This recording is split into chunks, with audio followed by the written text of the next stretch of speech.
দেশে শীতের আগমন শুরু হয়েছে। নভেম্বরের প্রথম সপ্তাহে পুঁজিবাজারের মতো সকালের আকাশ কুয়াশায় ঢাকা। রাজধানী সহ দেশের উত্তর ও পশ্চিমাঞ্চলে তাপমাত্রা কিছুটা কমে এসেছে। রাজশাহী, রংপুর ও দিনাজপুর ভোরের তাপমাত্রা নেমে গেছে 20 ডিগ্রি সেলসিয়াসের নিচে।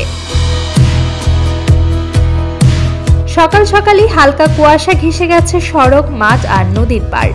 গরম চা আর হালকা চাদর এবং মানুষের দিনের শুরুর সঙ্গে অপরিহার্য হয়ে দাঁড়িয়েছে। কৃষকেরা বলছেন, শীতকালে ফসলের জন্য আবহাওয়া সহায়ক হলেও অতিরিক্ত কুয়াশা বা ঠান্ডা ধান, গম ও সবজির ক্ষতিকারক কারণ হয়ে দাঁড়াতে পারে। আবহাওয়া অধিদপ্তরের পূর্বাভাস অনুযায়ী দেশের উত্তর ও পশ্চিমাঞ্চলে শীতের মাত্রা আগামী সপ্তাহে আরো বৃদ্ধি পেতে পারে। বিশেষ করে ডিসেম্বরের প্রথম সপ্তাহ থেকে মৌসুমী শীতের পূর্ণরূপ দেশের বিভিন্ন অঞ্চলে স্পষ্ট হয়ে উঠবে।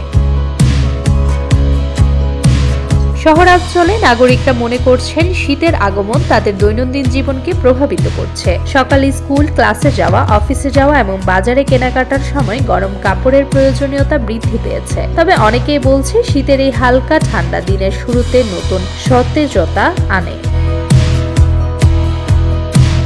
আবহাওয়া বিশেষজ্ঞরা সতর্ক করেছেন, ঠান্ডা হাওয়ার সঙ্গে কুয়াশা বৃদ্ধি পেলে যাতায়াতের জন্য সতর্ক থাকা জরুরি। পথচারী এবং চালকরা যেন বিশেষভাবে সতর্ক থাকেন। শীতের আগমন দেশজুড়ে মানুষকে নতুন আবহাওয়ায় স্বাগত জানিয়েছে, তবে স্বাস্থ্য ও নিরাপত্তা নিয়ে সতর্ক থাকা এখন সময়ের প্রয়োজন।